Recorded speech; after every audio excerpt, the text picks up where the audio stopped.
ശൂദ്രൻ. ശൂദ്ര, ദേ ഇങ്ങേർക്ക് പുകയുടെ ലക്ഷണമുണ്ടെന്ന്. ചേ, അങ്ങനെയല്ല. പുക ലക്ഷണം നോക്കി ഞാൻ കാര്യങ്ങൾ പറയുമെന്നാ പറഞ്ഞത്. ഉദാഹരണത്തിന്, ദാ ഈ മരം എത്ര കാലം ഇങ്ങനെ നിൽക്കുമെന്ന് പറയാം. ആദ്യം മരത്തിൻ്റെ ഒരു കമ്പൊടിച്ച് ഈ കനലിലിടണം. കണ്ടോ കണ്ടോ, പുക തെക്കോട്ട തിരിഞ്ഞത്. മഹാമോശമാണെന്നർത്ഥം. എന്ത് പുകയോ?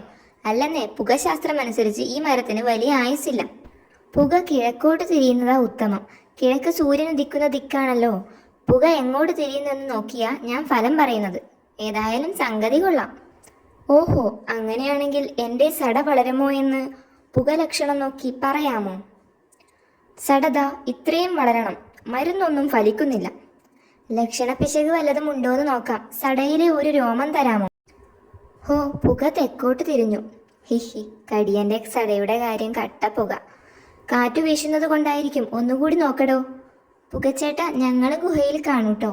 അവിടെ നിന്നാലേ കുഴപ്പമാ. ലക്ഷണം തെറ്റിയെന്ന് പറഞ്ഞ് കടിയൻ ഇടി തുടങ്ങും. ലക്ഷണക്കാരനെ കാണാനില്ലല്ലോ, ഒന്ന് പോയി നോക്കിയാലോ? അതാ വരുന്നു.